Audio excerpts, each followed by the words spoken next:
Be honest, have you ever done anything illegal, and if so, what? Please be careful posting such incriminating evidence on here, especially when speaking about committing a major crime like you did. I mean Club Penguin? And you post about it on here? I mean a murder or treason. Sure, you can post about that all day, but what you did is hardcore. I'm honestly blown away. I cannot even fathom the level of intestinal fortitude it took to do what you did.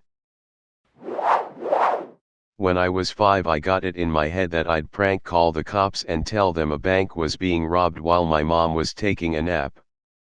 I got asked questions I couldn't answer, so I hung up. Shortly thereafter, the cops showed up and my mom was pissed. Her and the cops convinced me that I was going to jail for it and even had me in handcuffs. Kind of a fucked up way to teach a 5-year-old a lesson. The cops showing up freaked me out enough as is, LOL. My friend and I, when we were 18, and not very smart obviously, we spray painted some stuff on the roof of the local high school. This was at night. When we decided to come down, a teacher was there waiting for us. She had called the cops on us and asked us to wait there. We both desperately wanted to bolt, but the cops showed up in like 2 minutes. They questioned us about what we were doing, and thankfully it was a beautiful night with a full moon, so we just claimed we were stargazing. I realized halfway through that if my friend shook his backpack, even a little, they would hear the spray paint cans shaking, and I started freaking out internally. They ended up just taking our names and told us not to go back up there. Kids do this all the time. I'd never been so relieved in my life when they let us go. If they heard those cans rattling, we could have been in serious trouble.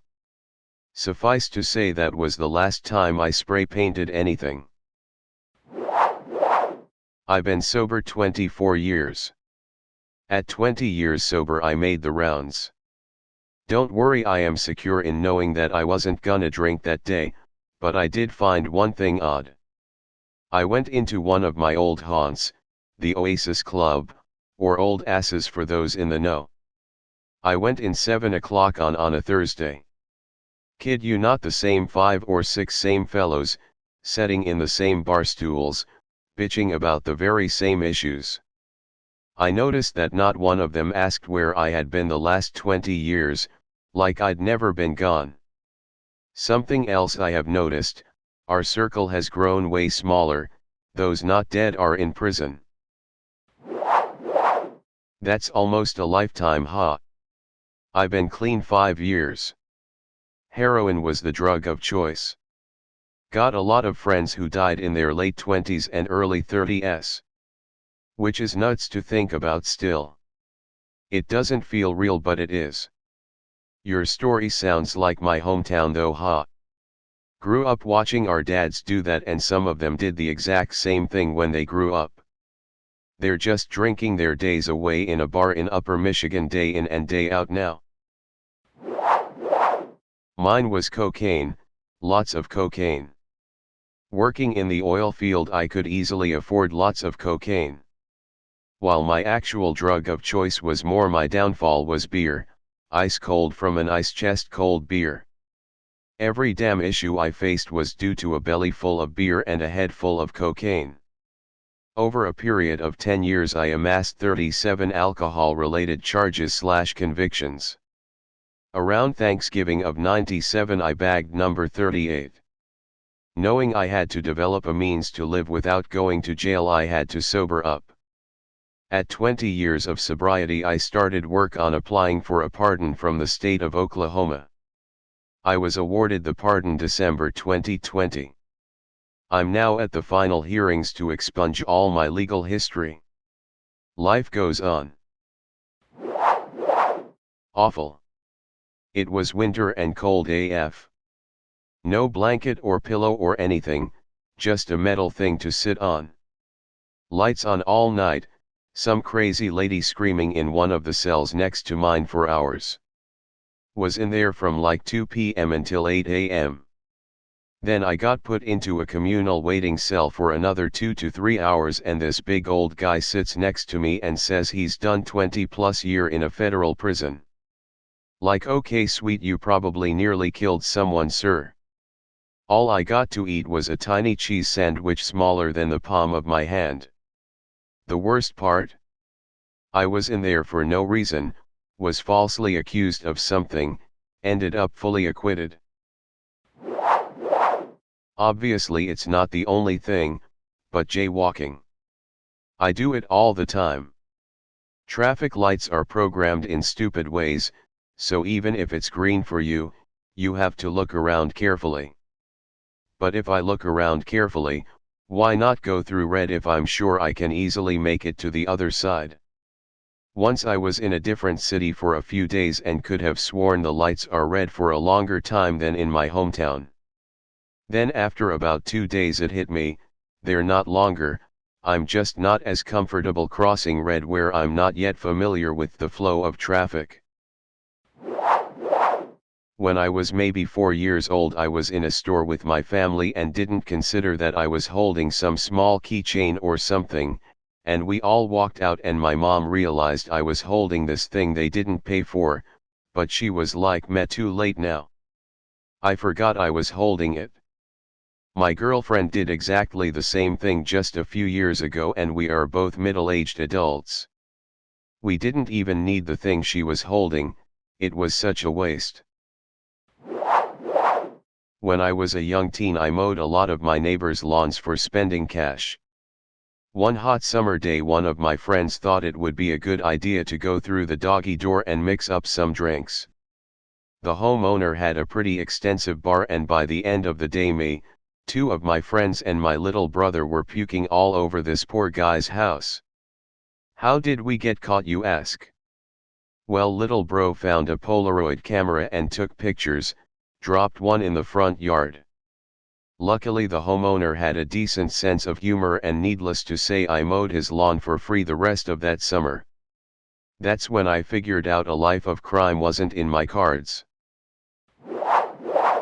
When I was 18, I had a friend who worked at 7-Elevens. He was the kind of guy who couldn't give half a shit about any job he ever had. I had seen him walk off shift midway because we walked in and he didn't want to wait to hang out. Anyway, during his brief stint at 7-Elevens, he mentioned that the security cameras didn't work and he was the only one working the graveyard shift. Me and about 5 other friends came in that night, each with our own duffel bag, and filled them to the brim with junk food, prepaid phone cards and dirty magazines. This was the early 2000s, before internet porn was much of a thing. When we were done, my buddy filled his own bag and walked out, leaving the store completely unguarded. Being 18 and living on my own, I was always one meal away from starving. I lived off Doritos and Twinkies for the next 2 weeks. Was visiting DC and decided to drink couple of beers in the hotel room before heading for dinner. Ended up having 6 beers, and as soon as I got into Uber, had to piss real bad. Thought could make it to the restaurant, but it felt like the bladder was going to explode. At a red light near the Hilton Hotel, jumped out the car and peed on the streets. The horror in the driver's face. Yeah. I used to sell weed when I was a teenager. I lived at my parents' house. Split time between them, but they both essentially abandoned me. Never got me haircuts, bought me new shoes or clothes. No support besides dinner and a roof. Couldn't get a job until I was 16, so at like 13 I saved money from mowing lawns, picked up a half ounce, flipped it. Wound up picking up 5 pounds every few days. Moved out, got a full-time job and left it behind me. Okay, hear me out, I got my karma in so many fucking ways. I totaled an elderly person's car while parking at a restaurant by literally driving over half of it in my Jeep. I was 18, just got my license and freaked out, so I left. I still think about that all the time. I grew up in such a fucking small town too. Like I am surprised it didn't make the fucking news. No cameras luckily because run down shindig mom and pop bullshit place. Sad as fuel yuck. I should have stayed. I should have done anything to make it right. Since then no wrecks, speeding tickets, or anything. Very careful driver. However my karma came personally in other ways. I'll never forgive myself for a decade-old mistake. I was 17 and got a job at Toys R Us. A friend that got me hired showed me a way they steal games, but it was super inefficient. They'd wait till close and when they would put cardboard in the cardboard machine, they'd put a game disc into their pants in the hallway leading up to the storage room with the machine in it, no camera in the hallway, and then spend the last 15 minutes with a disc in their pants hoping it didn't fall out. It worked, I suppose. But then I thought of a plan. When you hit clear, enter, clear, total on the register, it printed out a bit of paper for you to rip off. We did this to have paper to write on at the end of the night for stocking. So I had this drug dealer at my high school who was handicapped, his name was Cap, he chose it, to come in and pretend to be a customer. I chose him because if I ever fucked up, I was hoping that him being handicapped would help him get away from the situation. So he'd come in and pretend to be a customer. I'd grab about 1,000 worth of games and controllers and whatnot and I'd hit price scan before every item while I unmagnetized them so on camera it looked like I was swiping the items through regularly. Then I'd hit clear enter clear toys so the fake receipt paper would print making it look like his receipt on camera. Then he'd walk out of the store no problem and sell everything on the streets and meet me at school and hand me a wad of $300 to $500, we went 50/50ths on sales. One time I forgot to unmagnetize an item and the alarm beeped. They looked at him with his handicap walk and told him to not worry, that it does that sometimes. My heart was pounding out of my chest and it was then that I knew I did good picking Cap. Honestly think they'd have stopped anyone else. He was carrying a huge bag with so much stuff in it. I used to shoplift. A lot. I didn't do it because I wanted the things either, I would lift items that were easy to resell and easier to get away with. Only card game I ever played was MTG but I stole Pokemon Yu-Gi-Oh and Magic just to resell. I also stole any electronics that weren't spider locked or tagged. Only got caught once but it was for stealing condoms like WTF. Currently banned from Walmart but I still go there now since I was like 16 when they banned me. Guess it worked though because I haven't shoplifted since. Transported drugs across state lines is probably the scariest sounding one that really isn't shit. I'm a medical marijuana patient in Ohio and I buy my meds in Michigan pretty frequently. But then again back when I was a kid I transported other party favors to parties across the line as well. Personal use only, but still. And I was a getaway driver a few times. And I drove home drunk on a donut at 100 miles per hour. That one I'm actually ashamed about. It's a miracle I'm not dead. But the others are just colorful stories. Trespassing a ton, but only shit that don't deserve to be no trespassing. Weed since I'm in Florida but everyone smokes it anyway so that don't really count. Underage drinking but again that doesn't really count since 21 is a ridiculous drinking age anyways and everyone drinks illegally at least once.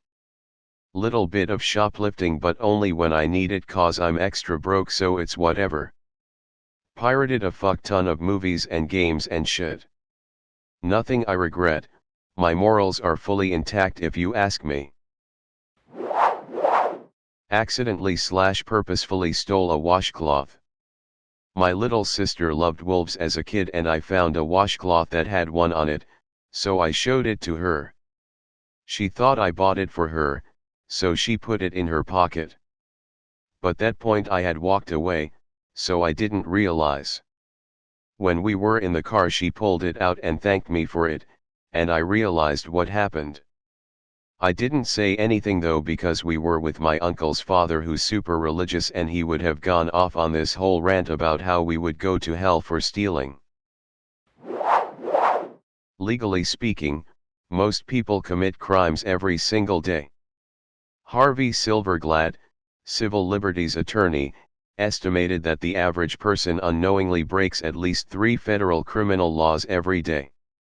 The issue here is the massive number of broad laws with a wide range for interpretation, thereby causing the average civilian to be guilty almost by merely existing.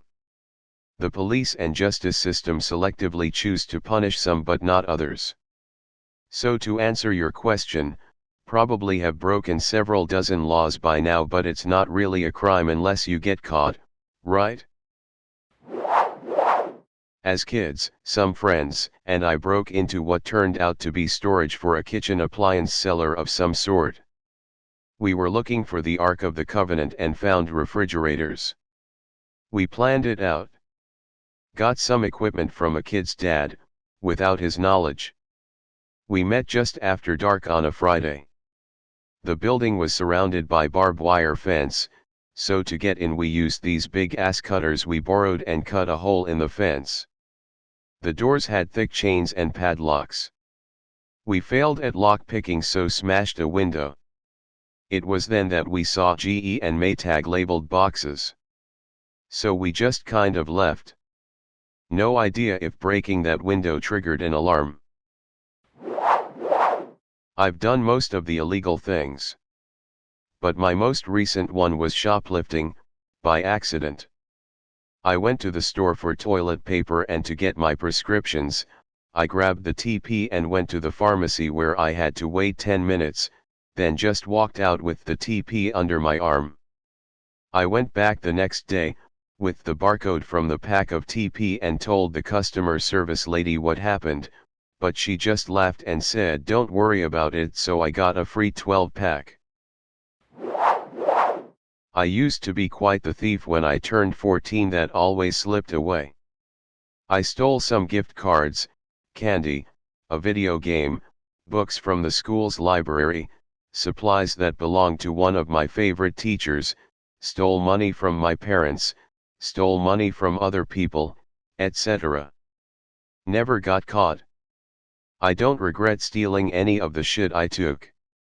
Would probably do it again if I was that age again. I'm currently 16-year-old at the moment, about to turn 17 years old in a month and a few days. After over 70 plus years, many things from shoplifting cigarettes as kids to helping steal a steam train while drunk in India and getting a couple of KMS before it ran out of steam, driving drunk with a drunken police officer on backseat and running into the wall of the police station, hushed up so drunk cop didn't lose his job, back in 60s, and many other things I can't remember. I.e. breaking the law in the country I now live in several ways. My visa has expired due to COVID and I can't leave country to renew it. I have a car and motorcycle that aren't registered or insured, and my home country license expired earlier this year, and I am over 65, so I can't get a local one due to my age. In the early 90s we discovered that you could make a foot-long trail of tape on the end of a dollar, feed it into a vending machine, let the tape go in about 6 inches and quickly pull it out. The machine would register the dollar. On soda machines you would buy a soda and get change back. They were usually 0.75 or 0.50 depending on the location.